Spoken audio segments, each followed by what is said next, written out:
Hi friends, welcome to Vasantha tailor. మనకు చేతులు ఎలా కాటన్ బ్లౌజ్ తోటి ఫుల్ హ్యాండ్స్ చేతులు ఎలా కట్ చేసుకోవాలో చూపిస్తాను చూడండి. ఇప్పుడు కింద 1 ఇంచు ఎక్కువ తీసుకోవాలి. 4 మడతలు పెట్టాను. మీటర్ క్లాత్ 4 మడతలు, 10 ఇంచుల పొడవు, 10 ఇంచుల పొడవు. ఇక్కడ నుంచి ఇక్కడ 2, ఇక్కడ ఈ ఇంచు, మళ్ళీ ఇక్కడ 2.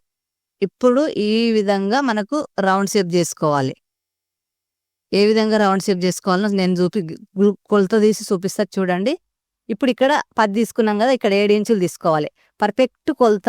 లాస్ట్ వరకు చూడండి, లైక్ చేసి చూడండి. ఇప్పుడు ఈ విధంగా మనం రౌండ్ షేప్ చేసుకోవాలి.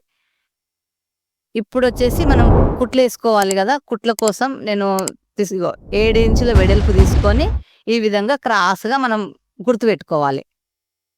కింద మాత్రం 7 ఇంచుల వెడల్పు తీసుకున్నా ఇప్పుడు సరిపోతుంది కుట్ల కోసం. ఈ విధంగా కట్ చేసుకోవాలి. పర్ఫెక్ట్ కొలత చూడండి. మీకైతే అర్థమైంది అనుకుంటున్నా. 1/2 ఇంచు లోతు తర్వాత కట్ చేసుకోవచ్చు. ఇప్పుడు ఈ విధంగా కట్ చేసుకోవాలి. చేతు కొలత కరెక్ట్గా చూపించా. ఎవరికైనా సరిపోతుంది ఈ కొలత. మనం చేతులు కట్ చేసుకుంటే 10 ఇంచుల పొడవు, వెడల్పు మీటర్ క్లాత్తో ఎంత వస్తే అంత పెట్టాను.